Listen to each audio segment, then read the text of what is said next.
Hello, everybody, and welcome to the Poetry Salon's poetry panel.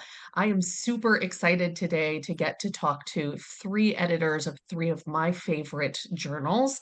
Um, Needless to say, they're journals that I read, but also journals that I've been lucky enough to have accept some of my writing, journals that have also rejected my writing too, and yet we're still friends.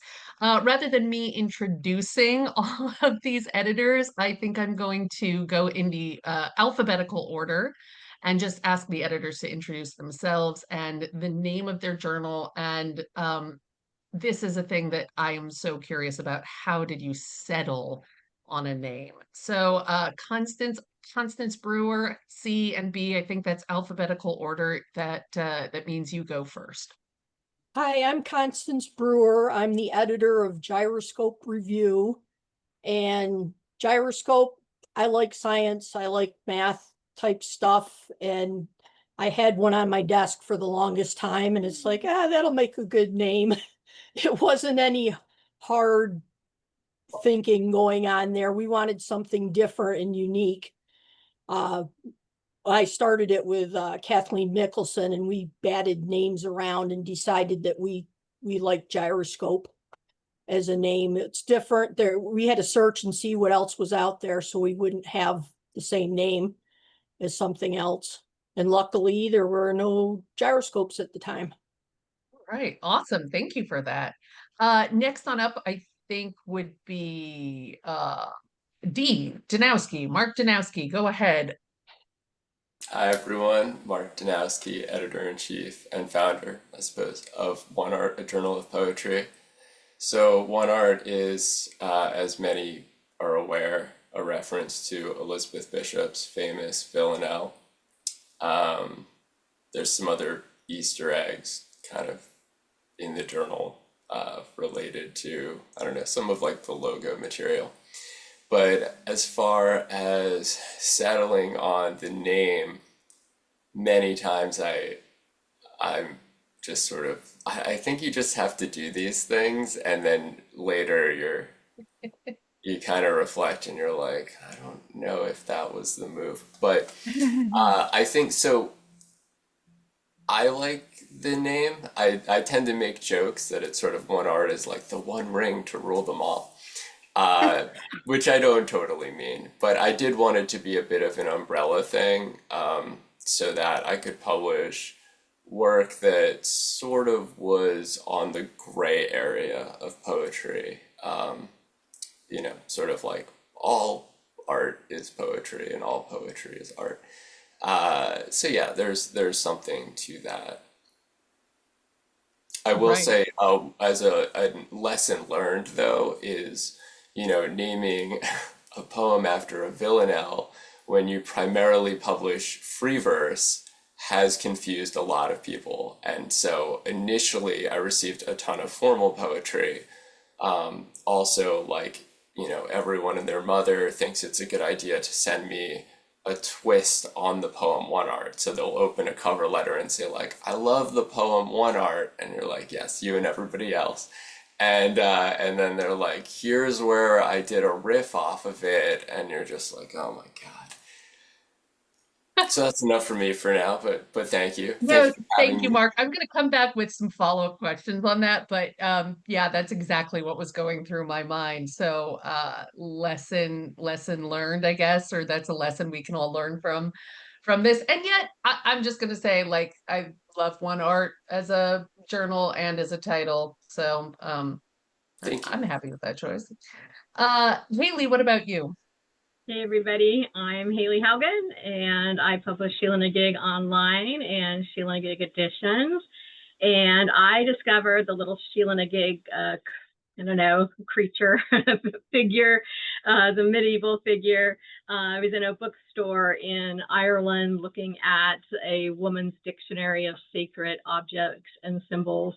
And I saw the Sheila and a Gig figure. And I bought that book and later realized that the bookstore was also called Sheila and a Gig. And to me, it just represented really what I wanted the journal to be, which was open and raw, and you could write about anything and kind of on the edge, pushing the envelope. And I was in my 20s when I selected that and was sassy, and so that's where it came from. Oh, that's fascinating. I really want to look up now what is a Sheila na gig and also what's a gyroscope. So I'm gonna do that. Let me see. I'm sharing so those who are watching on YouTube instead of just listening, that's a Sheila na gig. Oh, that coming up. Yep, there we are. Yep, Can you see there we it? are. Very graphic, Yeah. very raw, very open. And then I'm gonna look up a gyroscope too. Well, and is that an Irish word? I believe it has Irish or Scottish origins. I would need to look more into that. We don't spell it the traditional way because I missed that when we first started the journal. So. Oh, so interesting. And this is a gyroscope. I have no idea what this does, but it looks like it spins a lot. Spins all different ways. Yeah, no, I think that's kind of perfect for being an emblem of a journal. So obviously we have these panels because we want to learn from each other. So I'll just be straightforward. Part of why I'm asking about the names is I am having a real humdinger of a time trying to figure out what to name our journal. And I think originally I thought of something like swimming horse. And and then I Googled that. That's already taken. In fact, I've realized like anything with a horse in it is already taken.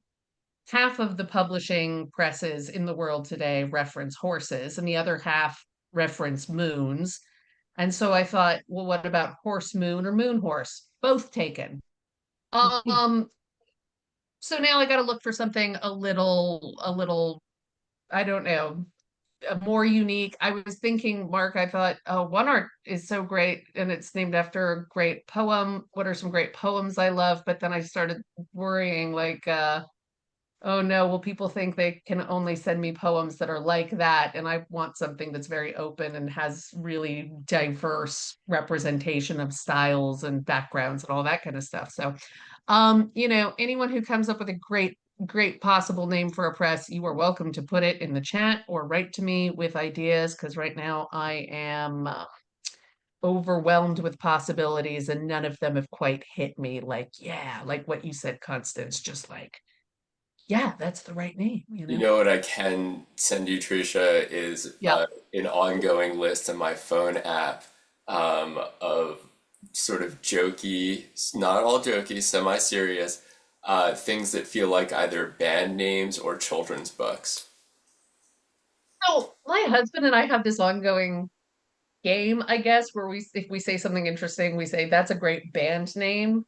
And I think my favorite band name so far is band name, as in a name that has been banned, like a banned Ah, book. yeah, yeah. But yes, please send me your list. We may have lost our list somewhere in, computers getting destroyed and whatever, but there's This some must that be a that have stuck couples out. thing. It's a what? It must be a couples thing. Yeah, Yeah. it's weird. It's a writer thing. This is what happens when you marry another writer. Mm. Uh, which I recommend sometimes and don't recommend other times. Just depends on the day of the week. Um, so I think the next question then is why is it that you got started running a press? Um, and I think I'll just go in alphabetical order again. So, Constance, go ahead. Um, we came to the press. I'm saying we, Kathleen Mickelson and I started Gyroscope Review way back 10 years ago. We worked together as assistant editors on another poetry magazine, and it unfortunately closed. So we decided we liked the process so much that we would take a stab at trying our own. So we developed Gyroscope Review and went from there. Can you say a little bit more about liking the process? Some of us myself included, have a little trepidation about starting it. It must be so much work. It's what if I screw it up? Like, tell me about the joy of doing this kind of work.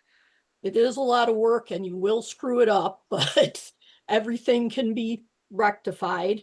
Um, I like the whole process of looking at all these poems.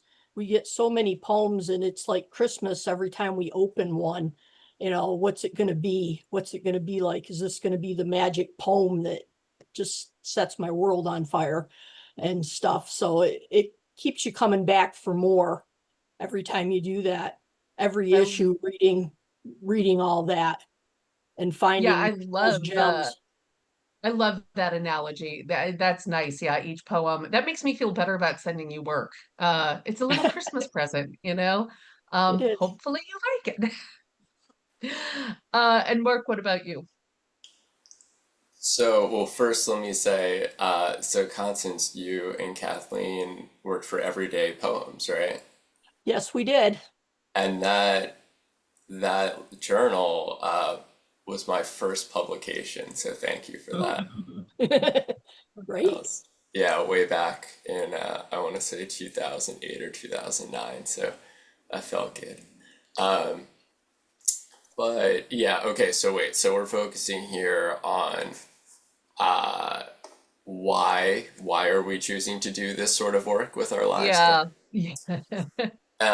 So I feel, for me, I'm always talking about community. And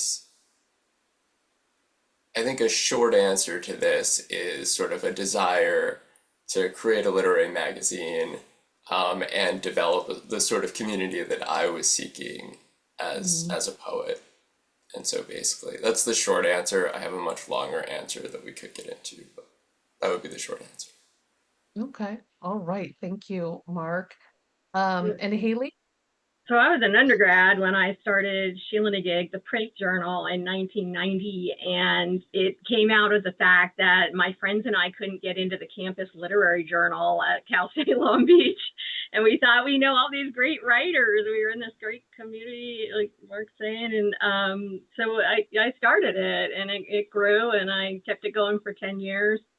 And I put it to bed when I went off to grad school here in Ohio. And, 15 years later, I did the life and mom and work and get a job and tenure and all that.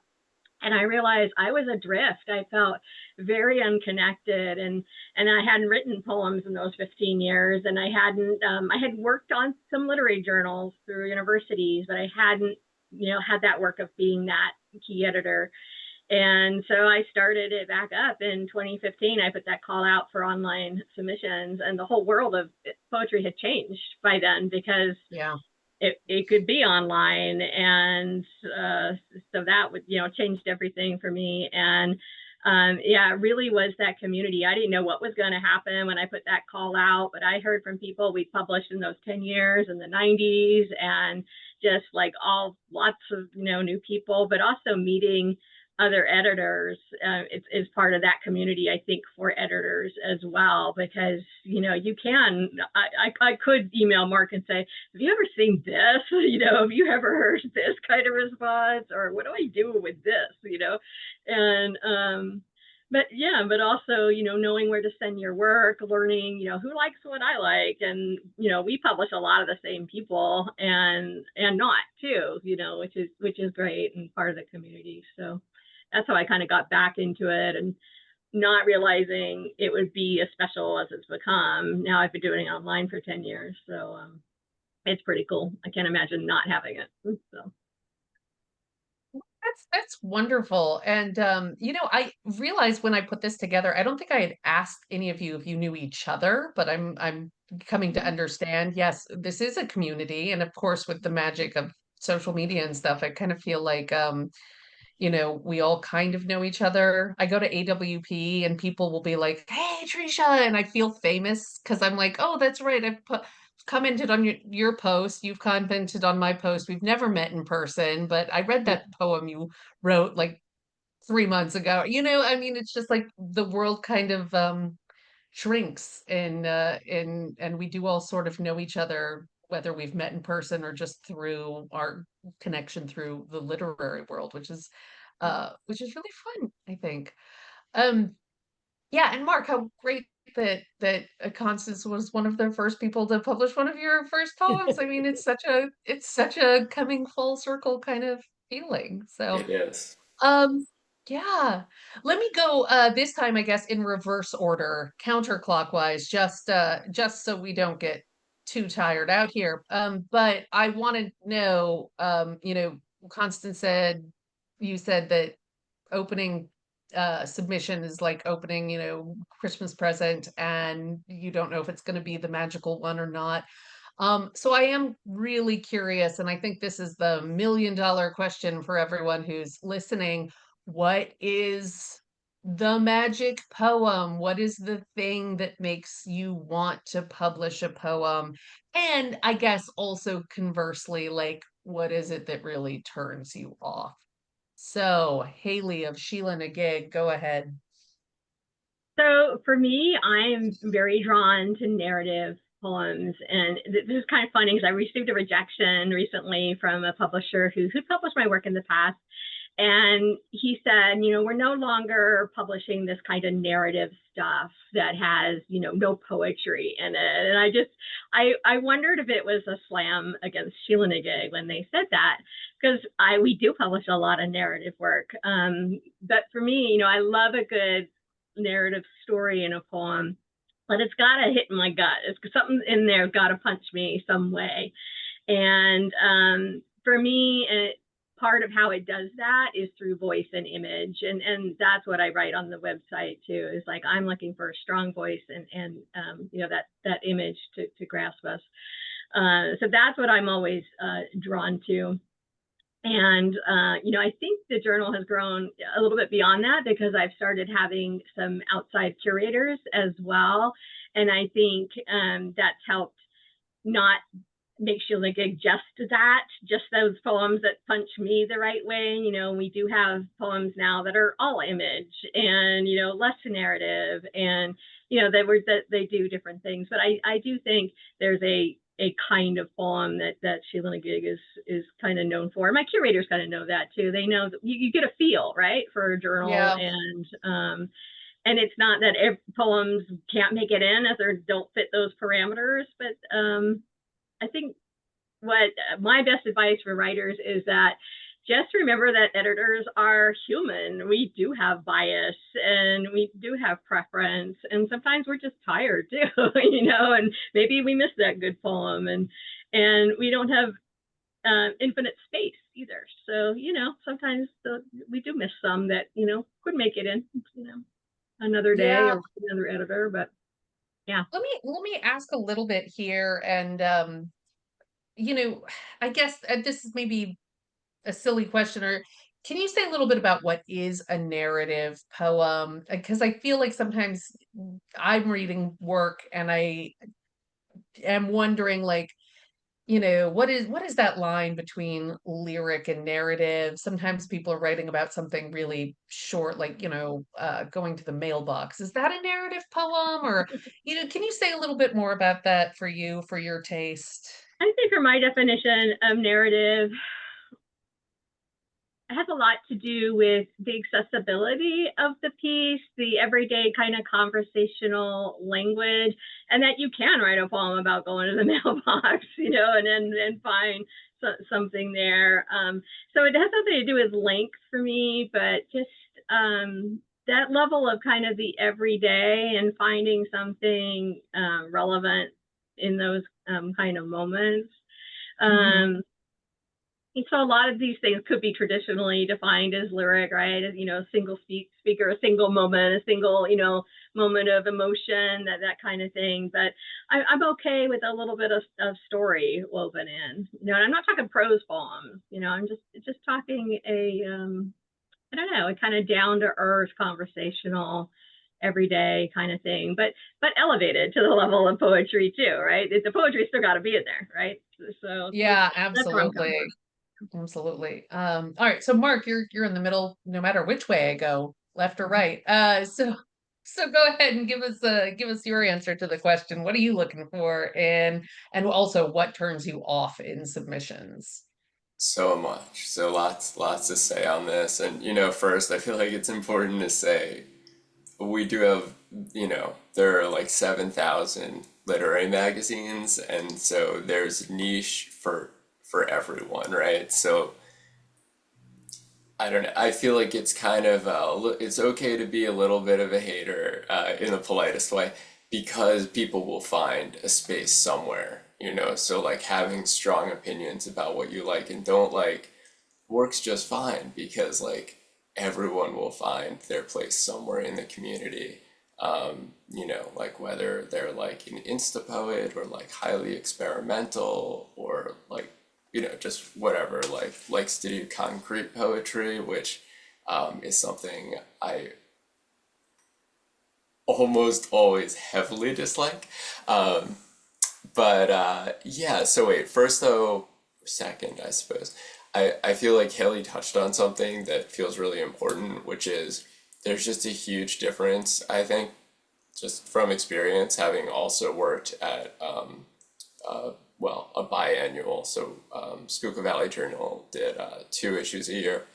But so doing issues versus doing a daily or semi-daily publication is just very, very different. And I mean, Haley and Constance can speak to this more, but you know, when you go to put together those issues, you're looking for like a kind of cohesiveness often. Poets ask me this kind of thing all the time. And like we all live in the zeitgeist, right? So like poets, like I see poems like at scale, just huge volumes of poems. So one art I've said like typically receives somewhere between 15 and 50 submissions a day, which makes you a very abnormal human as far as experience, because that's not an amount of poetry exposure that many people have that move around in the world. So it makes you a bit of a weirdo just like automatically. Um, but Does it I make you or a weirdo, or does being a weirdo get you to start a journal? Because I don't think both, the chicken both. egg relationship is quite so clear. Hmm. Correct. Yeah, I think it goes both ways there. But we'll just set that aside for a moment, Yeah. put a pin in that and come back. But yeah, no, as far as the issue thing, I just think it's very different. Like just like doubling down on like the zeitgeist thing, and like people write a lot of the same kind of stuff. So when someone gets rejected and we're saying like it's not a reflection on like you or your work, it could be because we've read like 10 poems about cicadas that same day. Mhm. That's like, and I think that's a notable example is something like during, like a cicada brood, every poet is writing about that. Mm, And, if we're going to take even one, we're going to take just one, probably. So that's anyway, that's just one thing. But so like one art primarily, right? I've said does free verse, and I try to keep it reader friendly. Big on takeaways for readers that aren't necessarily like an English major, don't have to have an MFA. I want like regular everyday people to like glean something. If they have like a cursory interest in poetry, I want them to be able to have some kind of takeaway without rereading the poem over and over. I think this is, similar to what Haley is saying as far as interest in like down to earth, democratic kind of poetry that's approachable in the non connotative way. And so, like you're not going to find a ton of work in one art that sounds like Jory Graham or Louise Glick. That's hard to access. Not bad, just not very approachable and kind of opaque and just doesn't have a lot of access points. So I do like work that has entry points for readers. So the stuff that you'll see in one art that is more lyric, I'll say, is usually because I've had Louisa take a look at it. mhm. Originally what Louisa Schneidman, who is consulting editor, and we also happen to be married. So initially she was doing more of like sensitivity reading, Yeah. and then increasingly I would get second opinions, often on regulars, like people who are more of one art regulars, kind of checking my own bias a little bit. And and then also anything that leans like really heavy in the lyric direction, so like more focused on sound and image and less on sort of a narrative vignette storytelling structure. Um, it's that's less my wheelhouse, I would say, at the end of the day, as far as subjectively, well, not subjectively, like objectively determining whether or not a lyric poem is strong is something that I would say she's better at. And so, anyway, so that's when you see something super lyric in one art, it's probably because Louisa gave like the thumbs up on it and like greenlit that one. And then I think like important to point out, I'm sorry, I know I'm like going on, is stakes. Like stakes is definitely a Yeah. big thing. Poems that have stakes, they have like emotional weight to them. Um, and the gut punch, which Haley mentioned, and then I mean this sounds kind of like a half joke, but I'm serious. Like it sort of hits different. So that really there is something that strikes you as everything under the sun has been written right, but like a slightly original metaphor goes a long way. Mm, mm. Someone is doing like very effective, interesting line breaks. Uh, they're making the title do a lot of work. Just something that's just highly effective, that sets you apart from what most people are doing. So I'll leave it at that. Okay. Can I Yeah, pick no, up something that's a Mark lot of said? good stuff. Honestly, just hearing this, I'm like, I can't believe you accepted any of my work. Oh, I'm Like, pretty sure you're excellent. Come on now. You have to work on your yeah, self-esteem. thank you, thank you. No, but we know as poets, you're never, um, you're never feeling like you're worthy of whatever. But that's okay. You persevere and you just stop asking. And I think that's how we get through it. That's how I get through it, anyways. I'm just like, just keep throwing the spaghetti at the wall. Constance, tell us what lights up magically for you. Um, I think a lot of it has to do with I'm reading a poem and I get to the end and I have to go back and reread it again. Something about it just struck me, and the more I read it, the more engaged and involved I become with it. And it just hits me the right way. And I think what Mark was saying too, accessibility. We've published some abstract poems that don't seem accessible on first glance, but really there's things in them that leap out at you and say, pay attention to me. And it's also the imagery. Um, some images in poems are just gorgeous, and some are just Hmm. they hit you, maybe not in a nice way, but they make you stop and sit up and say, wow. So always looking for those kind of poems. And I I have Betsy Mars and Elia Braden are my assistant editors. And sometimes they stop me and say, no, look at this. Sometimes we Mhm. play off of each other because sometimes one of us will really like a poem and the others will be, I don't like it that much. And then they'll start pointing out things we might have missed. So it works really well to have two other editors with you to kind of broaden your horizons on poems. Um, and agree that there's merit here and that we should take another closer look at it.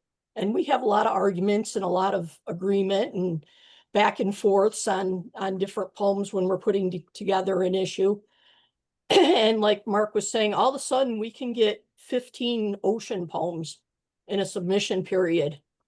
And sometimes they're just mention of the word ocean here or there. But after we've accepted, I start noticing patterns And when I go to put the issue together and order it, things seem to just fall into place. So I don't know how much is subconscious when you're accepting the poems that you're mentally putting them into the order, or at least into the issue. It seems to theme itself together almost, which is nice. Now, this is interesting because I hear you and Haley saying kind of different things, or maybe Mark had said it, but like, hey, we've just seen too many poems about cicadas, so we're not taking any more cicada poems. But sometimes also the converse might be true, which is, well, hey, there's this theme going on here. So actually, we will take all the cicada poems that are fit to print because that fits our themed. Is that something that you like determine as you're reading? I think this question is for everyone, and I know you all have different ways of publishing. So yeah, let me open that up. Whoever wants to jump in here, like how um, do you have themes? Do you let themes emerge, or are you really trying to make it not themed when you're publishing? I Well, hope that question made sense. I don't have particular themes that I put out there. We're going to write about cows this issue or whatever.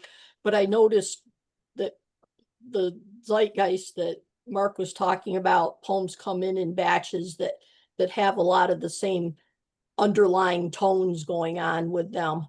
And that's more what I'm talking about when I talk about themes. I might not take my 15 Cicada poems, but on the other hand, if they have some of the underlying themes going on, like grief or dementia or something like that, that's prominent, we might be taking some of those. And it's true, when we get poems in at the beginning, the issue starts forming.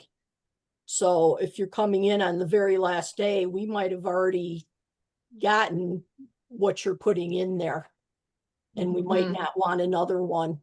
So that's just kind of the reality of how it develops for an issue. But we have the 3-month time period that we work with. We're not working with a online everyday type of thing. So we have a little more leeway to stretch things out. Yeah. Our process, or my process, is really kind of different. And I was going to address this, and Mark was talking about putting issues together. When I'm putting an issue together and I'm selecting poems, I never go back and look at like what I've already taken. I just trust my gut, that I trust that I know what I like, and it generally all fits together. So like with Constance saying, it just forms, it emerges, it's there. I think that's because we've done it for so long. You just trust your own gut on it.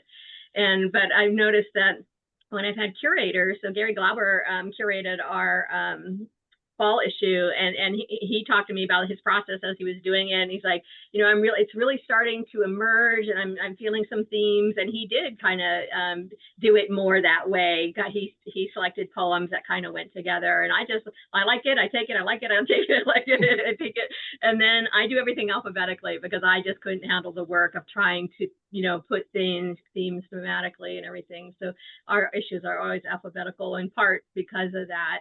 But I think, too, a lot of journals are shaped by the age of the people who are submitting. So you read Sheila Nagig, we have a lot of concerns about the aging body, about losing parents, about kids being empty nesters. We kind of have a lot of that age range, kind of 40 and above. And occasionally we'll have a younger voice in there. I'm not open to those voices, but that's to like what we get. So that feel, I think, comes from that population of people who are submitting too, and current events, obviously, too.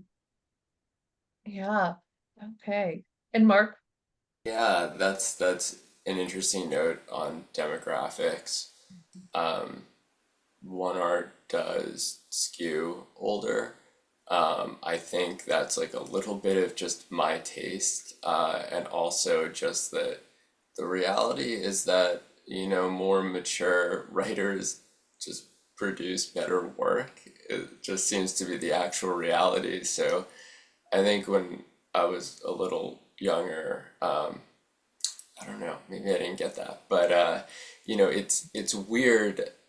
We know what the culture, right? Like we know the culture we live in, right? The culture that just really celebrates and just is kind of has an obsession with youth, right? And so we have a lot of these kind of highlights that are like best 20 under 40 and things like that. And I mean, we do that for like a reason that does make sense, which is like genuinely, if you do something really good under 40, that's actually pretty impressive because you haven't really lived duration in a way to really like get a good sense of how the world works and like how history rhymes and things like that. So it is actually kind of impressive, but I do respect journals a lot. Like Quartet, I think is just for women over 50, and there's more journals coming out that are like geared towards populations of older writers. Anyway, so that's one thing I find really interesting. So a big distinction I'd say between issues and like a daily journal like One Art is like I could be very opportunistic. So obviously, like kind of current event stuff if I wish. And then a big thing is like occasional poetry, which I feel like kind of tends to get a bad name. But I'm personally a big fan, and I can't speak for other journals, but I do think they keep in mind the calendar a good deal, and like as you start to approach holidays, they are on the lookout for like, oh, like maybe this would be a good New Year's Eve poem, maybe this is like a good Christmas poem, and like name your holiday, it could be obscure, it could be Squirrel Appreciation Day. Um, yeah, just putting it out there because I love squirrels. Or like, like Arbor Day or something. People like trees, writers like trees. So anyway, that's kind of like what I can say from the more daily publication side is thinking about occasional poems. And I don't know that answer from other poets that publish that way. Like, a review publishes Mm. daily, but I don't know if Ian has that kind of approach seeking occasional work. That's something to That remember is as really writers, though, when you're sending your work out, because I'll get a lot of snowy poems for my summer issue, and it's like I'm not going to take a beautiful snowy poem for my summer issue, and I Right. think you feel like, oh, this is what I've written lately, so this is what you're going to get. It's like, well, you got to think of when I'm going to be publishing it too. yeah, that is really useful. Like I have some I've sort of Christmas themed poems, and I'm always thinking like, well, when do I send those? Like July, they're getting ready for their fall issue, so I'm always thinking that way too, is I think the like timing three of it. months out is kind of Mm. normative. I might be thinking more of trade publication rules for that, but I think something like 3 months is probably good. That I makes don't know. sense. So you kind of have to think in advance. If you've got a snow issue, like you should probably be sending it out in September. Like definitely sooner before the snow hits. Right. Yeah, no, I agreed. I mean, so someone just sent me a poem that I liked a good deal, but it was about the end of summer.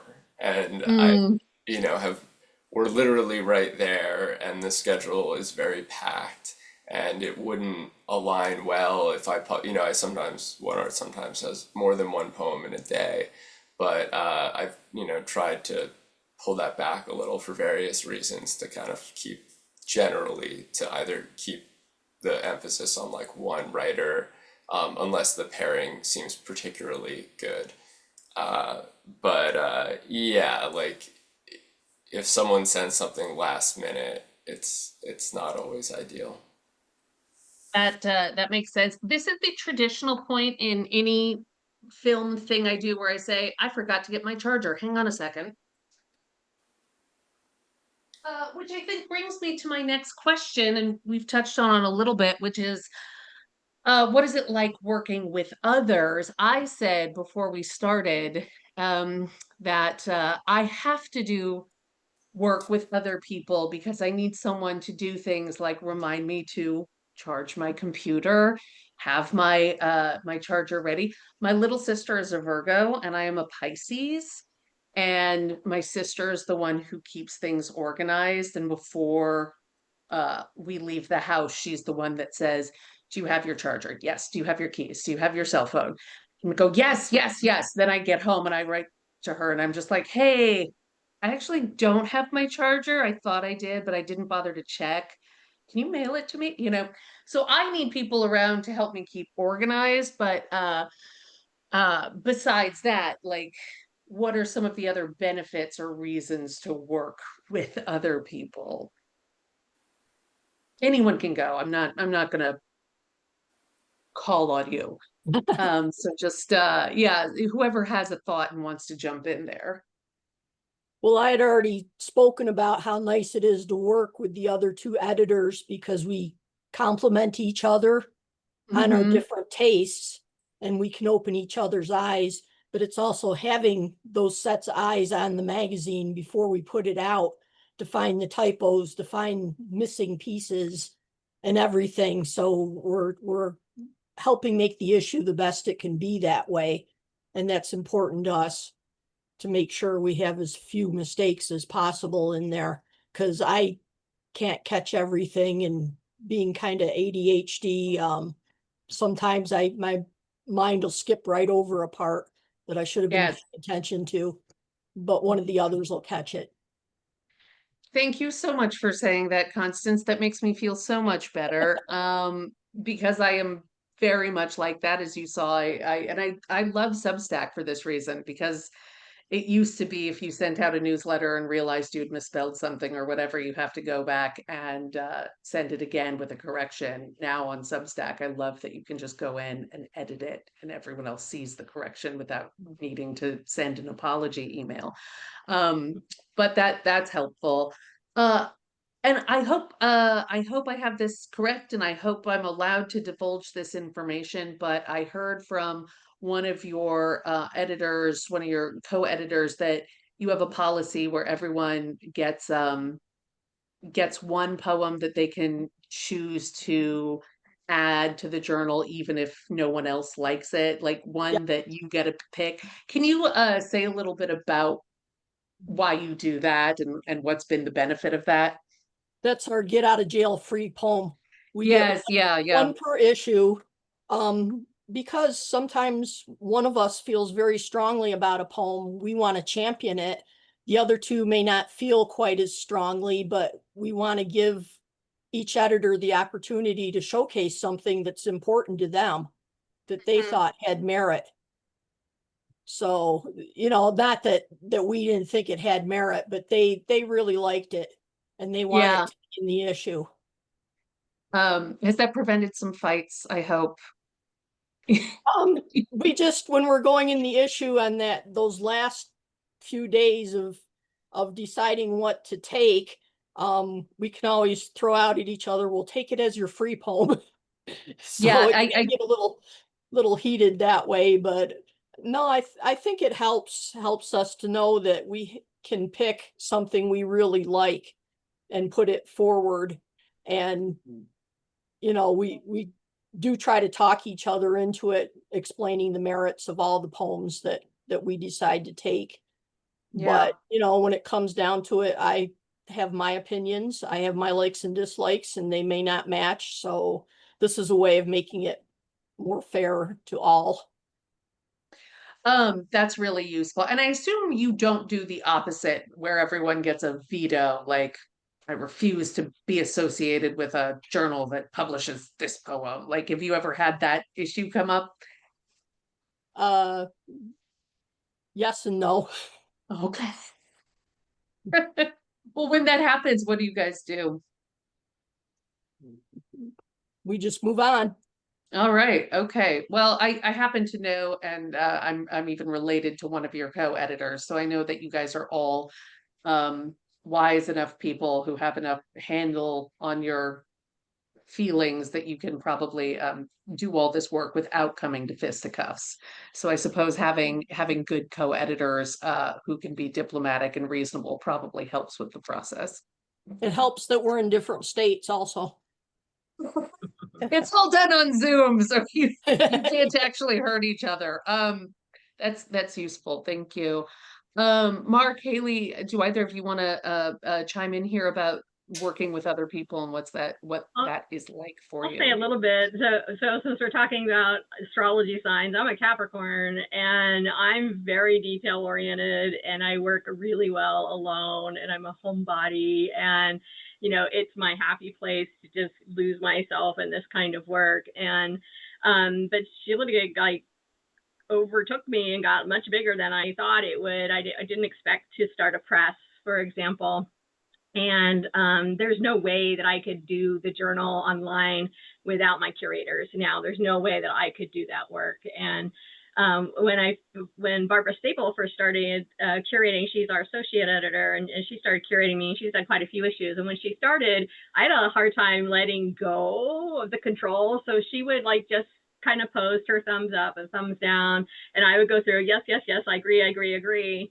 And now, the last few curators, including Barbara too, I know what Sheila Gig is about, and I know you're going to pick great work, and I love your work, and I don't go back and kind of look at that. And used to be like if somebody they missed, someone, a poet I knew, and I thought, oh, I'm going to feel bad if I don't take that person, and I don't do that anymore. I just let them issues be, and they couldn't continue without that. So that help has been great.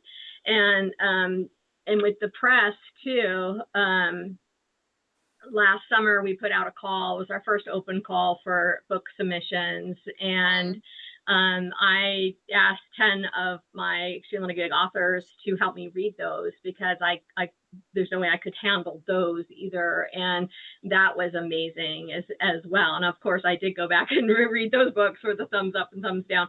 But it just having those voices and that input, and again, that the voice of the community kind of talking back was great as well. And we ended up taking 38 manuscripts for the next 2 years. And there's no way I could have done that on my own. So yeah, I have to tell you, I love that story. One of the things that has continued to come up for so many of us in the poetry community is how hard it is to get a book published. And I hear from other folks like Kelly Russell Agadon and from Two Sylvia's even said like they have a small staff, they can only accept so many, and there's so many books that are ready to be published that they just have to turn away. And I love that your response to that was, okay, these are the ones that are worth publishing, so we're just going to publish all of them and we're just going to take our time doing it. I think that's incredibly generous of you. Maybe in 2 years I'll circle back and I'll ask how you feel about the process in retrospect. But I love that you're doing that. So thank you for doing some of that work for everyone. And I do that work. I do the press work on my own, the layout and everything, and work individually with the authors. So, I only have so many going at a time. But one thing that's really kind of been bugging me in the back of my head lately is like, if something happens to me, who's going to do this work? And I think that's when you have that support of other editors and people who know the press and know how to do the technical side of everything, that frightens me. And I think a great current lesson, sadly, is JP Dancing Bear with Verse Daily. And, his wife is trying to do that work, but, he's going to know the insides out of everything. And but I'm always thinking that in the back of my head, I need to get a bigger circle, a bigger staff so the work can continue. So that's really a good point, Haley, about succession planning. That was an issue I'm happy to go on the record as a direct issue with the previous journal I worked for, the Schuylkill Valley Journal. So I was with them for 11 years. 7 years of that I was managing editor. It seemed like we were approaching a moment where the editor-in-chief might consider kind of handing it off or beginning that process. and was not at all interested in that, it turned out. Mm. So on the plus side, that directly encouraged me to do my own thing and found a journal and, build it from the ground up, which was much better. Yeah.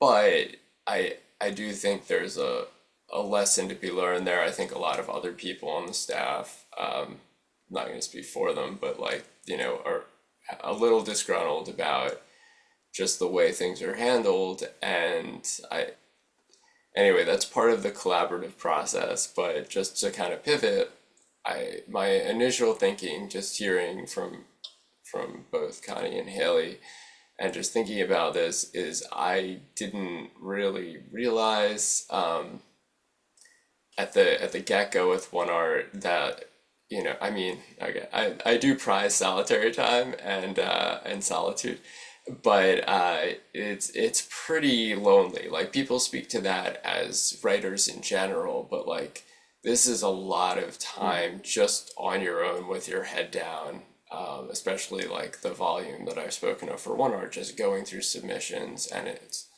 nice that Louisa helps a little bit and takes some weight off.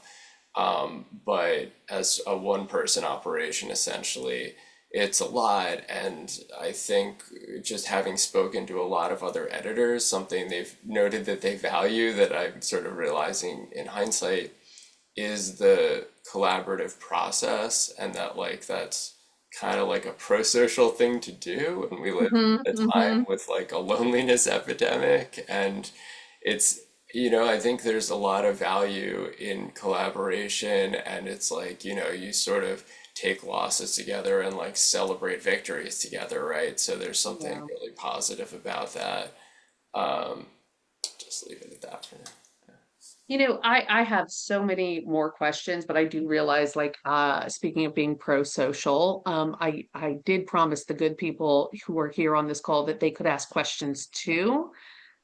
So I'm going to ask, if you do want to ask a question of Mark, Haley, or Constance, please raise your hand. You can either do the old-fashioned thing like this, or you can raise the hand in the reaction button. If you can't think of any good questions, I've still got a few more, so no pressure. Okay, Rosemary.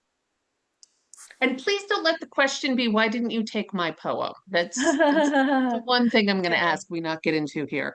I Rosemary, go ahead. I see on Submittable, for instance, some journals regularly extending their deadlines and being available for submissions, though they have a deadline, not one with no deadline. And when I hear how much material you're getting at these quality journals and online publications, I wonder, what should we make of that? That's rather, why would they not have enough? Are they just trying to get submission fees, or what are they doing that they don't have an overwhelming number of amount of material the way the three of you seem to? Should we steer clear of them as writers? I'll Yeah, so say if for, go sorry. ahead, Mark. I was just gonna say, if it's for contests, I agree, generally speaking, there's a bit of a red flag there, that's spoken about a lot. Becky talk in her Lit Mag News Substack. That's a pretty common thing discussed, is the problematic nature of extended deadlines for contests, because it both seems unfair to the people who sent their work on time, and it also does seem a little suspect, like they might be just trying to get more fees. I don't know, Constance and Haley can speak to like why a journal with issues might extend a deadline. I'm not sure, because we have hard deadlines and we have a tight turnaround, so we pretty much stick to them. And all I can think is, like you said, they either didn't get what they were looking for, or they just want more, and they're not making the hard decisions they need to make. Thank you. Okay. since we're quarterly, we have very hard deadlines as well. And I think people don't realize, you know, we've got like a 3-month turnaround from submission to publication, you know, to meet those deadlines. So we never extend deadlines. But we also have a cap on our submissions as well. And if we didn't, I think we would certainly get more, but our cap is 200 total submissions. So that's, you know, 200 folks submitting with 300, you know, poems, 300 poems, 3 poems each, right? That's still, you know, like 600 poems that we're going through. But that's to kind of to protect the writers, I think, a little bit. You know, you're competing against 1,000 poems every time you submit to us, but you know, you are competing against 600. So, you know, just, you know, you can keep in mind when you're deciding where to send work too. Do they have caps and things like that. Thank you. Yeah. Thank you, everybody. T. Unmuting is always good. Yeah. So you guys have all sort of touched on this a little bit already, but I think of all 3 of your journals as sort of like when thinking about the Gregory Orr temperaments of poetry, like all 3 of you, I would say lean strongly towards story. But I wonder about like the other 3. Like, are you willing, like, how much weight is put on them? Are you willing to forgive a poem for being less lyrical, say, or less structured because it has a strong story? Or, you know, and then the imagination part. So it's story, music, structure, imagination. The imagination part is the one that is really interesting to me because that could be defined in so many different ways. So I don't know, however you want to answer my question is great. Yeah, and let me just recontextualize it a little bit. Yeah, thanks, Because Trisha. well, no, I mean, you know, this is the compulsive teacher in me. So, like, first of all, everyone raise your hand if you know who Gregory Orr is. Now tell me if you know all of his 4 components, because I couldn't tell you, I wouldn't have it memorized. But yeah, I think he boils it down to uh, um, the imagination is one, the musicality, some kind of story. T, what's the other one I'm forgetting? How good looking the author is, I think, is one of them. Well, okay, let's talk about that for a minute. No. No, structure, story, imagination, and musicality. Yeah, okay. Structure, story, imagination, and musicality. So yeah, you know, and this is something I noticed whenever we're giving feedback on poems or looking at them, it's like not every poem's going to do everything that you want a poem to do. Some might have really great imagery and no metaphor. Some might, you know, be very great sound devices, but they don't, you know, whatever. Like, so I think what T is asking is like, of those 4, what are really important to you?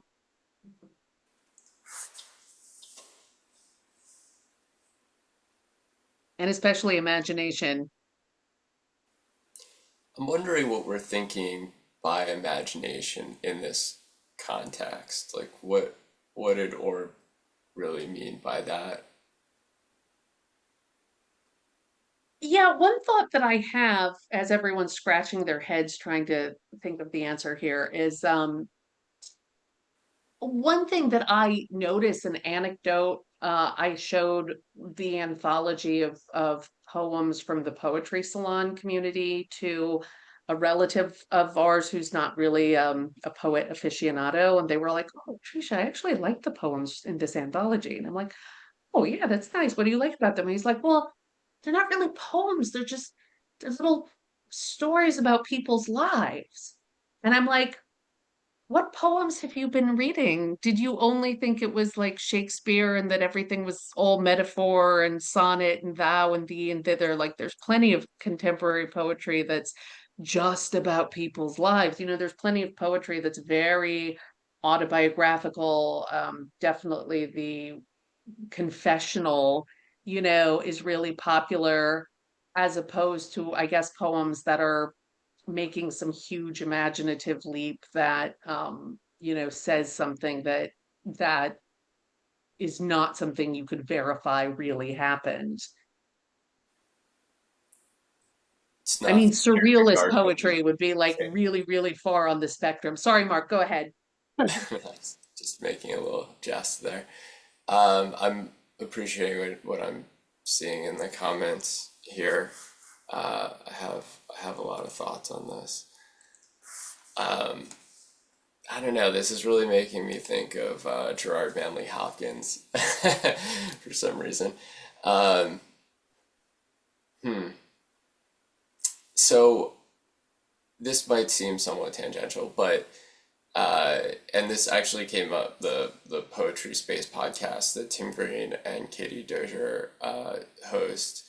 They had an episode and came up with kind of an idea just with the squad, discussing what sort of poetry, like kind of this down to earth democratic style, that I think Rattle is also in the same camp that all of us in this room are in. And someone put forth the idea of front porch poetics, which I really like, that idea of approachability and accessibility in a positive way. It's a little about how Billy Collins talks about poetry, where like from the title to the first line, that you're sort of like gently stepping into a canoe. He has a million ways of saying things like this, but um, so I'll admit that I'm struggling a bit on the sort of imagination leap, or a sense of like originality in a poem, because that's just very difficult to achieve. But I'll take it if the poem has it.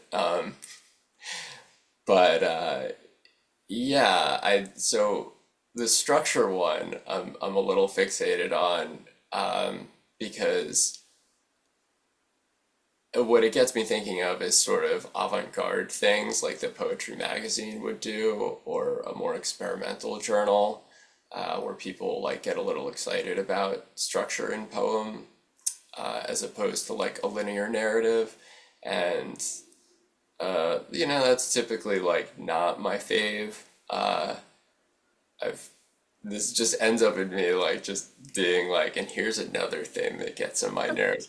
Like I've been getting a ton of guzzle submissions, and like that is a hard form to do, and most people do not pull it off well. Um, and I could go on lists of the various things that people try and are good at failing at, and you know the saying, try again, fail better.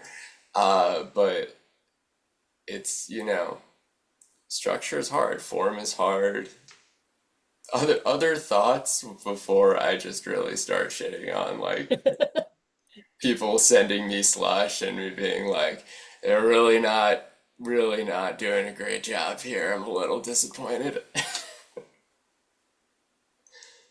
Well, I look at the Uh, musicality of it, and that's something I think you notice subconsciously at first.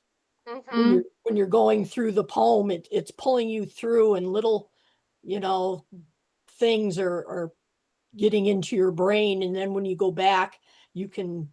I think that goes with the lyrical mhm, sometimes, the musicality and the lyricalness of it.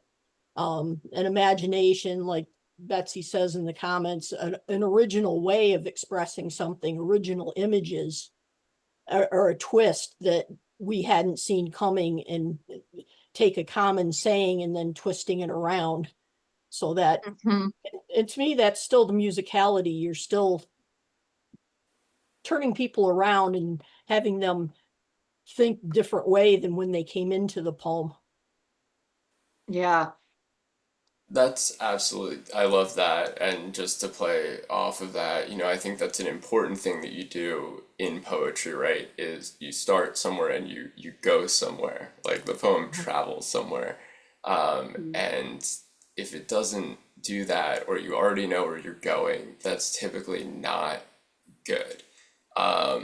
So, and like that's, I think, people try to kind of reverse engineer a lot of the time, and like they already know where the poem is going, and it just doesn't really work. Like you gotta start again with like that spark of the poem, and then sort of like pivot from there. So I think the Yeah, we love best poems work as like, you know, the impetus for the poem, you get where it like came from, but there's a turn as well. And that turn is where I think the writer discovers something they didn't know they were getting into when they wrote the poem. You know, Absolutely. hard concept. You know, I Oh, want to, for those listening and thinking about this, I'm going to make a plug for my favorite craft book, which is Structure and Surprise, edited by Michael Tuney, and it's about engaging poetic turns. And they've updated their book to a blog, so you can get a lot of really good, useful information and helpful craft tips by going to their blog, which is just, I think, Structure and Surprise blog. So if anyone's listening to this going like, what do you mean poetic turns? Like, that's my number one resource to direct people to. I'm sorry, Constance, did you have something to say? I didn't want to cut you off. oh, I was just saying we get a lot of poems that are good and carrying through, but then they tie the end up with a bow, really neat and really pat. And that's not what we look for. Yeah, We I'm want gonna, that twist. I want to say this for you guys. I don't know if it's it's something that would interest you, but as a submitter, a frequent submitter of poetry, I would love it if journals made a list of things not to do. Because of course we all know this, as most journals will say, send us your best work. We're open to different forms. We want it to, but don't make it too much light verse and no hate speech. Like, I feel like those are the criteria I always see, and I'm like, my best work. Okay, well, that's not helpful. And, and then like whatever. And so, obviously you read the journal to get a sense of what each editor thinks is the best work. And it may, you may agree or not agree that this is the best work, but then you try to kind of aim it towards them. I would love it if someone wrote, please don't send me a ghazal unless it's the most amazing ghazal ever written. Or I think I would make a preference for me saying no dead animal poems. There are some that are exceptionally well written, but if you write one and make me think of a dead animal while I'm drinking coffee, I'm going to hate you for the rest of my life. So just don't send them. I'm not publishing them, no matter how good they are. Uh, That's a but common I sentiment. say again, Mark. That's a common sentiment. I did a workshop and someone was like actually quite upset, even that one of the poems we were reading, which is a wonderful poem by David Bottoms, shooting rats at the Bibb County dump, but they were just super upset that like we were doing a poem where harm was coming to animals. Which of course I'm a vegetarian, I'm not into it, but I like how I'm saying vegetarian as if it's an excuse, as if Hitler was not a vegetarian. But That's a whole different conversation, though. No, and absolutely. I mean, just for the record, I've written many poems about the death of animals and dead animals and things like that. Oh God, if anything needs a trigger warning for me, that's what it is. So, yeah, I'm not sure if I actually would put that on a page, like, don't send these to me. I just don't want to deal with it, because some of them are so well done, and there's some that I love and some that I teach, but Yeah, geez, they're hard. They're but hard to shake. really agreed. And if anyone has access, or you can look at various journals, but if you want to see them stacked side by side on Duotrope, you can look at like the editor interviews, and if you sort of search like poetry and then the interviews, you can see answers to questions, and you'll see so many similar answers that are extremely vague, and it's just like, well, what Hmm. we want is voice-driven poetry. And while that's an answer, I mean, Haley said that was like an element, right? Like I think that is a commonly desirable element, but I do think people struggle to know exactly what that encompasses. And there is a lot of like repetition in what people want. So I think, yeah, that going negative in some respects could actually be helpful in people trying to determine what is like a good market for them, and like where they might fit well and find other, community and people doing similar things. I think the Good. more I'm you going to know try your it then. journals, the journals too, you know what you can't send certain people too. Like I'll write something and I'll be like, oh, I'd really like to be in One Art again, but Mark is not going to like this poem. This isn't a Mark poem. Or, you get to know what the journals want as well. I would be against, a do not do this list, because sometimes you run into submissions online and it's like you need a PhD in reading submission calls in order to like figure it out. Like they're a journal I don't send to anymore, because it's like I feel they're just gonna ding me on how I'm sending it in, versus what the poem is, 100%. Yeah. So Well, yeah. and here's a question that I'm asking because I want to start one, and this is a very selfish question, I think. And just if anyone else has more questions, please just put your hand up. I will get to you. I'm asking another question because I don't see any other hands up.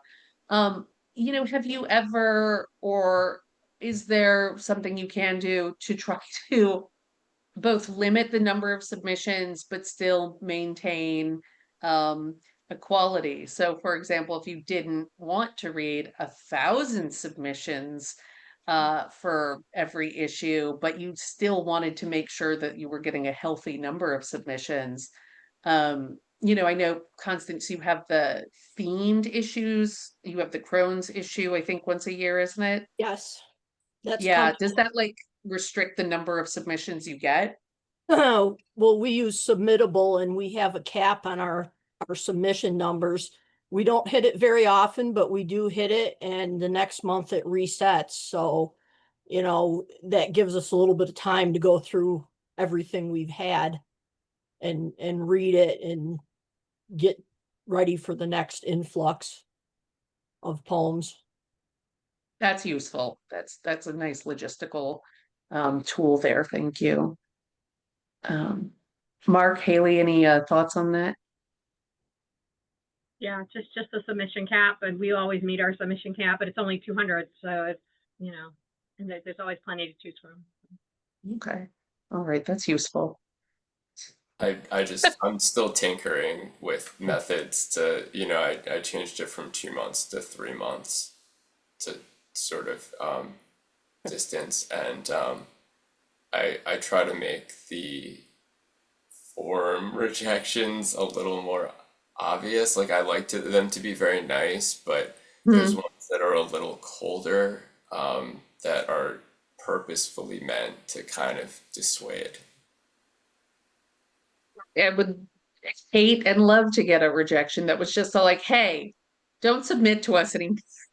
We don't like you personally. No, that would be terrible. Although I think probably all of us on this call have stories of rejection letters that made us never want to submit to a certain journal again. And I am wondering if that's by design, them trying to turn certain people away. T's got her hand up, and then Rosemary, you'll be right after T. T, go ahead. Okay, I have a million questions. I always do, but I want to pick on Mark for a minute. Please. So I was interested in what you said about getting bad guzzles, and I mean I am guilty of writing many bad guzzles myself and submitting them. But what I'm really interested in, I know your guideline says specifically that you lean towards free verse, and Haley, I think your guideline is even more strongly worded towards leaning towards free verse. But so I find it interesting, Mark, that you get so many guzzles. I mean, I'm guilty of having thrown formal poetry at you, and my two one art publications are both more free versy. Yeah, I mean, like, do you find that that people just blatantly ignore those guidelines, or are you looking like? And then another poem that you published recently is Kim Adonizio's poem "Nothing Gold," which I think is one of her all-time best. I mean, I'm questioning like why she didn't send it to, I don't know, Adroit or Plowshares or somebody. Like, no offense to any of you, you're all great journals, but prestige. Why that poem ended up in One Art instead of a prestigious journal. Like, I'm curious. I don't know. Tricia, maybe you can help me again with better wording of that question. Yeah, do people just blatantly ignore submission guidelines ever? And actually, Mark, my follow-up, because I'm working on a Hazal right now, is like, if you've seen so many bad ones, please tell me when you're going to do a workshop on how to write an appropriate Hazal, because I would definitely take that. So sorry, that's a two-part question now. Well, there's several things there. One that was super funny about a more prestigious journal, and definitely an honor to publish Kim's poem. She's, as we all know, she's, an amazing poet.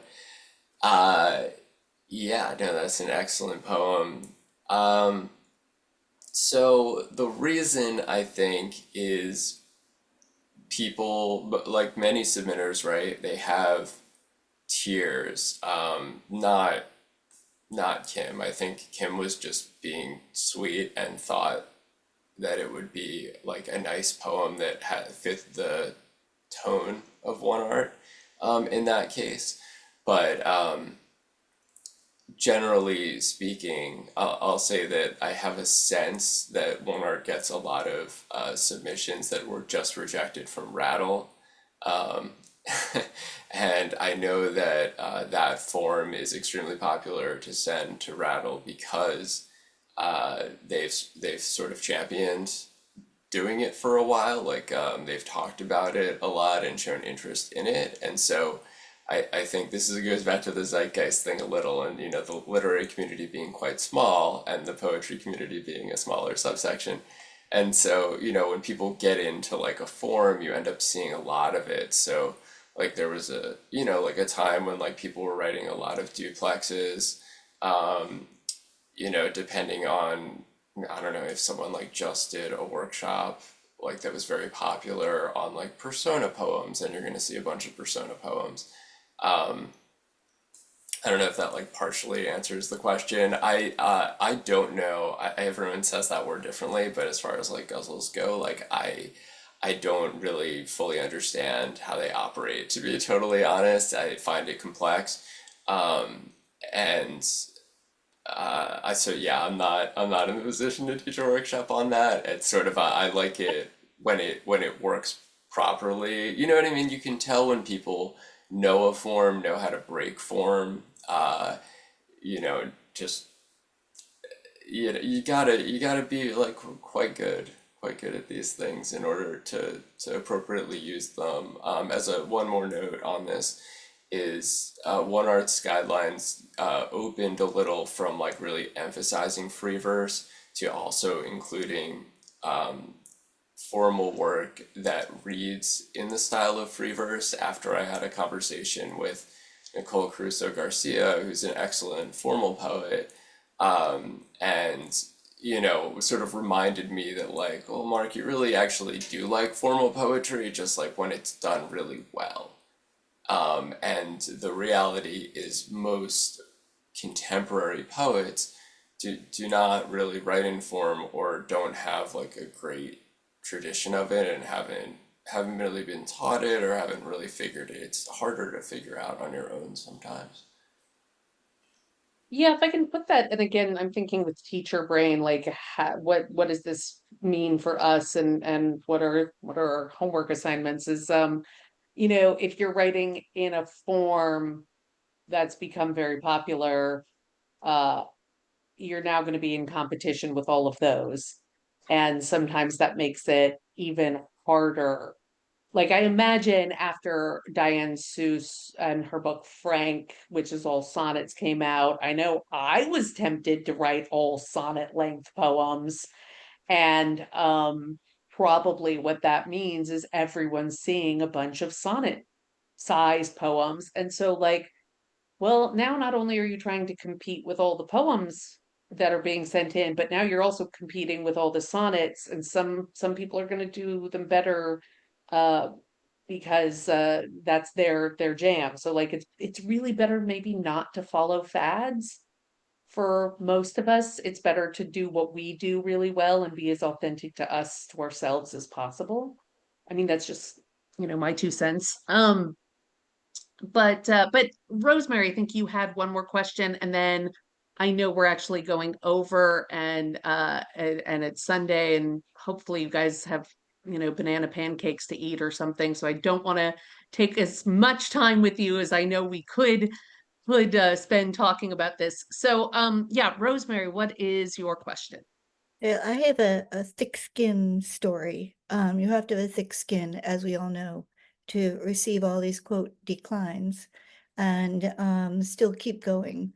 And I actually had an editor say to me, at least he took the time to actually respond.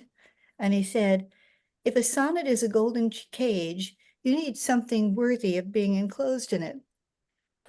And I thought, whoa. And he did decline my poem. I took this as a challenge, not to send to him, but to send more of this kind of material to other places. And I think I will also submit to this publication again, because I have a thick skin. I worked in a newsroom for 20 years. So I'm not a prima donna. And but the poem was selected by someone else to be published. And so that was instructive in itself.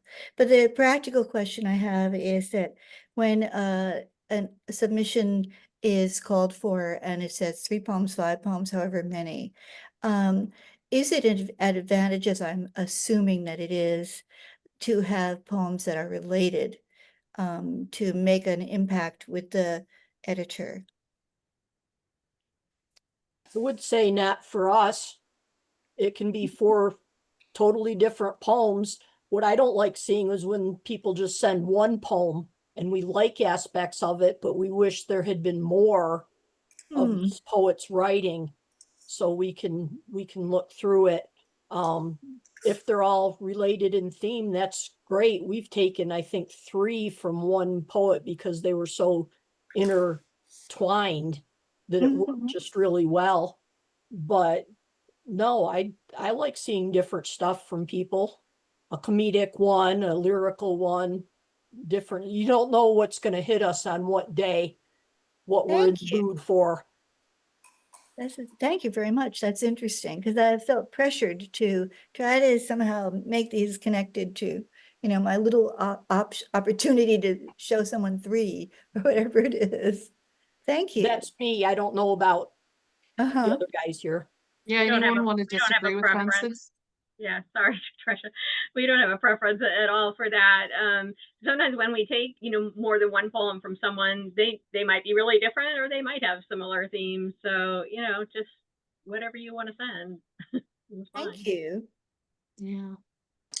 I will say when I take sets, I go back and forth on this. Usually, if it's more than 3, even 3, I'll ask the poet at this point if they're okay with one art taking 3 at a time, just because that's kind of a large number for one place. So I put a link in the chat that's kind of related to this, but I've written a few pieces that sort of dance around this issue from like both the writer and editor perspective, and reflecting on, like how editors, I think, have some obligation to try to assist the writer in doing what's best for them. And, in some instances, like the concept of sort of spreading your work around might be more valuable to get more readership. So, like if I take a couple poems, sometimes like say I'll take 3, but I'll publish 2 together that seem to sort of pair well together, and then one separately a couple months later that just isn't really related to the other poems in that submission batch. If you are, I don't think you should feel obliged to fill out like the full number of a submission. So if it's like up to 6 poems, you could submit 2 poems if you have 2 poems that you feel like align well with that journal's mission and like what they're into. And I would actually encourage that. I think that's sort of generous to the editors who read a lot, that like you're really trying hard to target the journal properly. And in the same breath, I think, as everyone knows and has experienced, sometimes the poem that they just hack onto a submission is the one that gets taken. Same with stories. And everyone finds this like endlessly maddening, and no one knows why that happens. So, there's good reason why you might want to fill out a submission and just like add a couple things in there just in case. The Thank last you. the last time I was in swim, I sent them one poem, and when I wrote that poem, I said, "Oh, this poem totally needs to be in swim," and I couldn't think of anywhere else I'd send that poem, so I sent one poem because I didn't have anything else that would work for swim, and it got in, because I just like that's because I knew my market, right? You know the market, and I'm not going to send to the New Yorker. I'm not going to send to the Atlantic. When we talk about tiers, right, and prestige, is we're in a kind of tier in the smaller press, and I say we're prestigious within that tier, but we're not going to compete with the Atlantic and other bigger places like that. So, Why is that, Haley? What? well, I would think because there's different kinds of poems being sent to the different tiers, right? It Yeah. different, you know. So But yeah. also, I mean, and again, I'm gonna apologize because I know we are going over, but I am curious, like, are those journals really getting more readers? Because certainly, like, there's more money in them or whatever. They probably have a higher readership, but I mean, are they really getting more people who are really reading those things? Like, I feel like all of your journals are pretty popular. Everyone I know knows about them. Right. So I mean, there's a certain level of like, well, we like you guys because you aren't the Atlantic. I've never sent anything to the New Yorker and I probably won't, but like, and I don't think I even read anything in the New Yorker unless it's really controversial and someone reposts it on Facebook. I'm much more likely to see a poem if, it's coming from One Art and it's like, this is what's up in One Art today. So I don't know. I kind of feel like there's certain guys maybe are more popular in that way, just because it's more of a community based and more engagement. So Well, we're actually public facing, which, yeah. Kevin Young is not easily available for a conversation, and you would have to pay money to talk to him in most situations, and that's Mhm. true of a lot of editors at kind of say prestige or heritage journals, and they're often sort of in this sort of Wizard of Oz position of like you'll never the editor. I always throw certain ones under the bus here, but like Witness or something, or I'm blanking on the name. Uh, there are just some that have been around like forever, and you Mm. know the name of the person who runs the journal, but like they never say anything in public. You don't know anything about them, and Mm.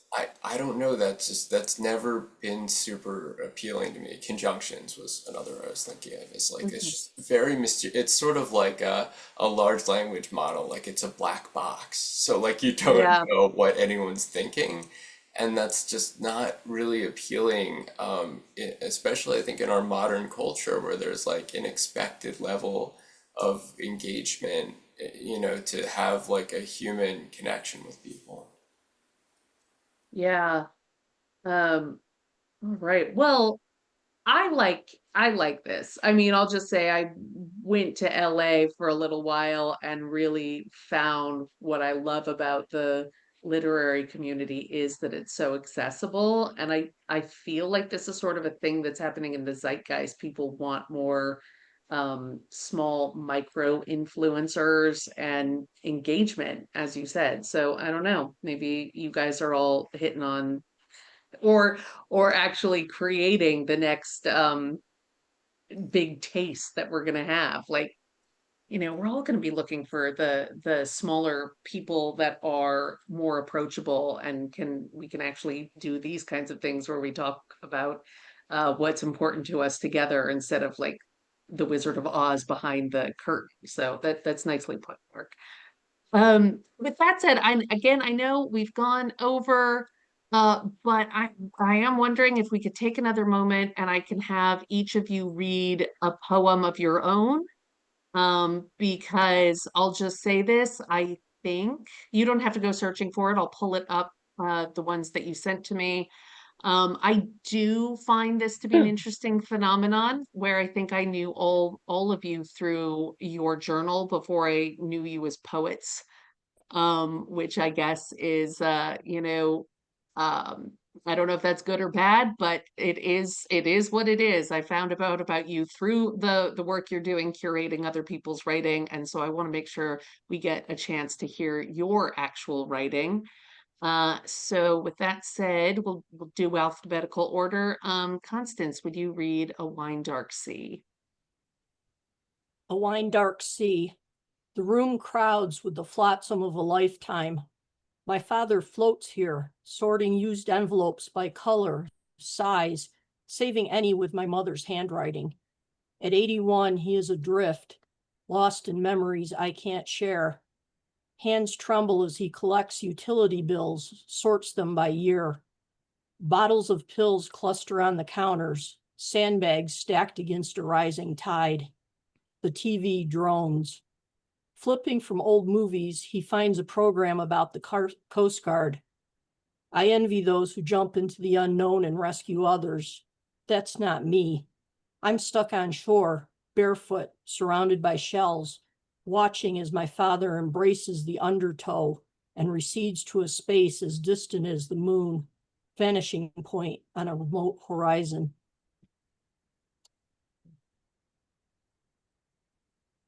And Mark? This is Eden, which is from my new collection, Take Care. Eden. Finding the first garden, I painted its entrance with citronella. Keep out, it now said to nearly everyone. Or sorry, to nearly everything. Yeah, it got skipped to the bottom, I think, when you posted. This is why I need proofreaders. Okay, I'll fix that as soon as we're done. And Haley, go ahead. Haley had to put away her dogs. Oh, okay. All right, to nearly everything. All right. Well, we're gonna give Haley a second because I love her poem and I definitely want to hear it if I can. I have to edit that. And yeah, all right.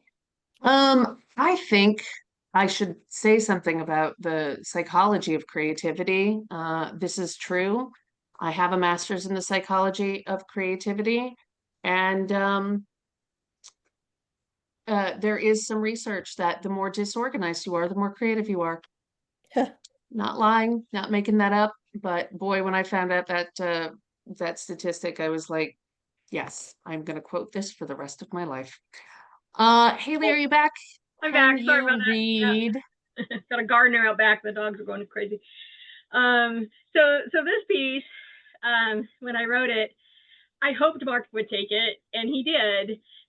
But I didn't write it for one art. And I think that's an interesting distinction to make. Write for yourself, write what you write, know your journals, and know, I think Mark might like this, right? I think Constant might like this, right?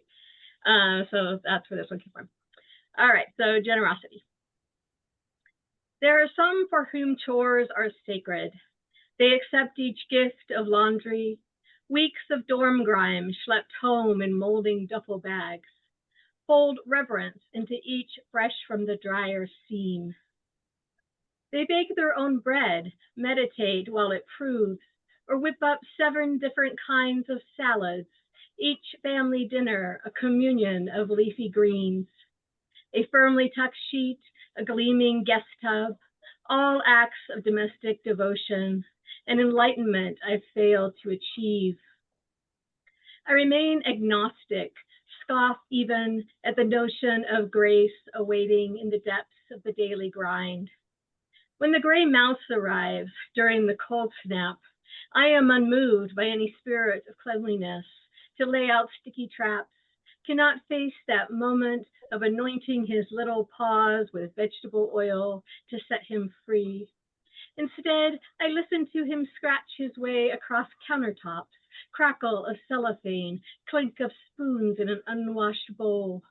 Sometimes I'll offer up a strawberry, a cheddar Triscuit, just a little something for comfort in the night. Right. And I'm noticing other things I have to edit. Thank you all so much for being here. It is just such a pleasure to get to spend a Sunday afternoon talking poetry with poets. This is recorded, so if anyone missed some of it, please make sure you are on my Substack, the Poetry Salon Stack.com, and you can get the full recording a little bit later. I'm probably going to listen to this a couple more times because you guys all dropped such good wisdom in here. And once again, everyone, thank you so much for being here. So I'm going to stop the recording.